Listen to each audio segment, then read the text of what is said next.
1 Canto 3, the Yoga of the King, the Yoga of the Soul's Release.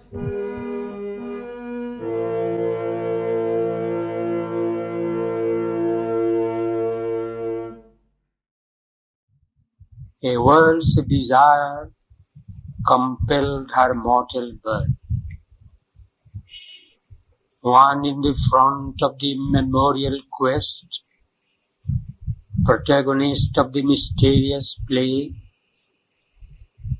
in which the unknown pursues himself through forms and limits his eternity by the hours, and the blind void struggles to live and see, a thinker and toiler in the ideal's air, brought down to earth's dumb need her radiant power.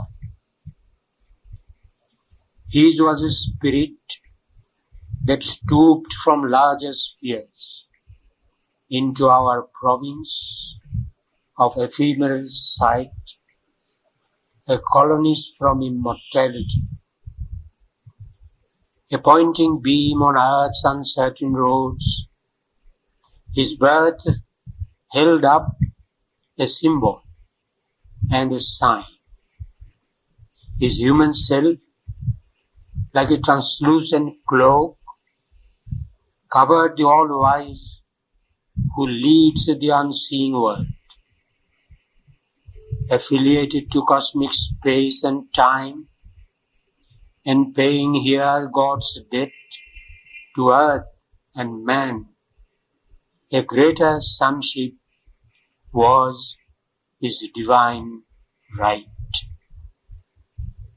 Although consenting to mortal ignorance, his knowledge shared the light ineffably. A strength of the original permanence, entangled in the moment and its flow, he kept the vision of the vast behind.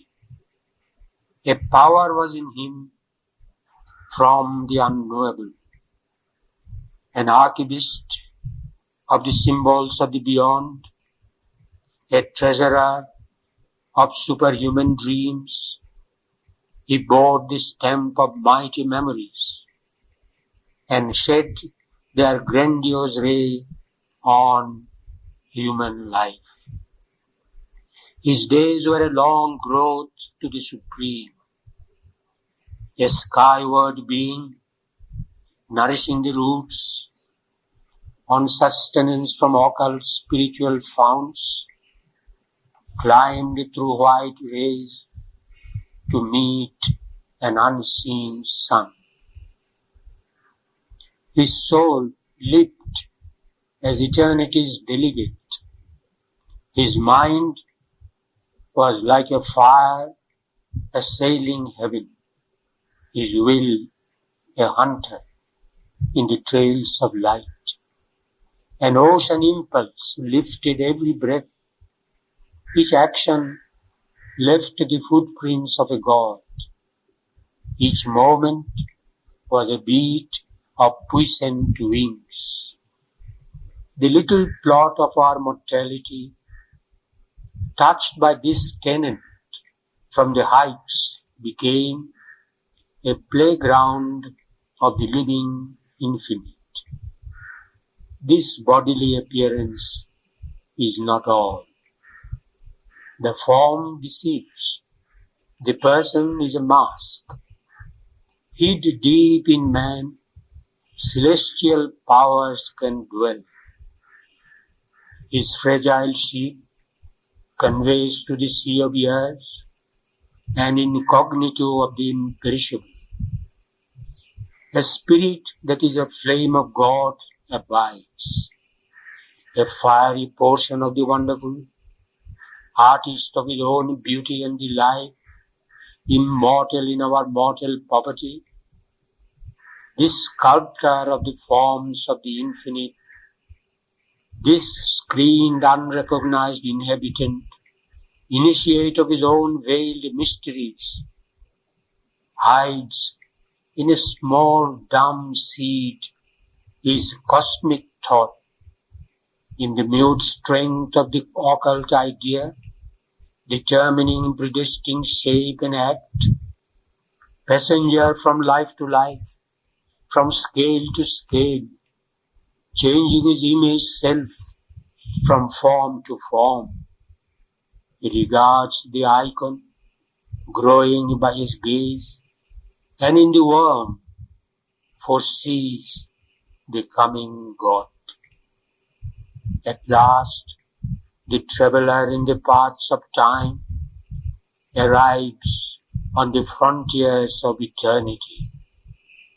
In the transient symbol of humanity draped, he feels his substance of undying self and loses his kinship to mortality.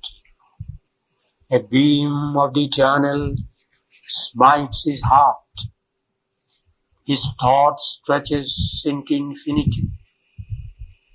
All in him turns to spirit vastnesses. His soul breaks out to join the oversoul. His life is oceaned by that super life. He has drunk from the breasts of the mother of the worlds. A topless supernature fills his frame. She adopts his spirit's everlasting ground as the security of a changing world and shapes the figure of her unborn minds. Immortally she conceives herself in him. In the creature, the unveiled creatrix works. Her face is seen through his face, her eyes through his eyes. Her being is his through a vast identity. Then is revealed in man the overt divine.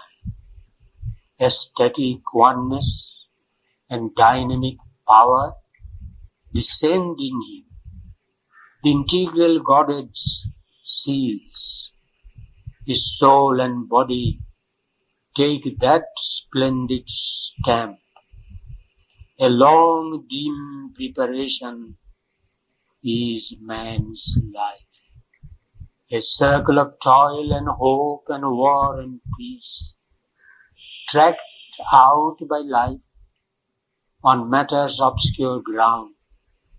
In his climb to a peak no feet have ever trod, he seeks through a penumbra shot with flame, a veiled reality, half known, ever missed, a search for something or someone never found, cult of an ideal, never made real here, an endless spiral of ascent and fall, until at last is reached the giant point through which his glory shines, for whom we were made, and we break into the infinity of God.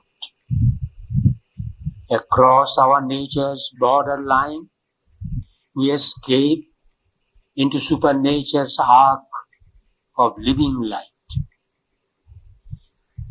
This now was witnessed in that Son of Force.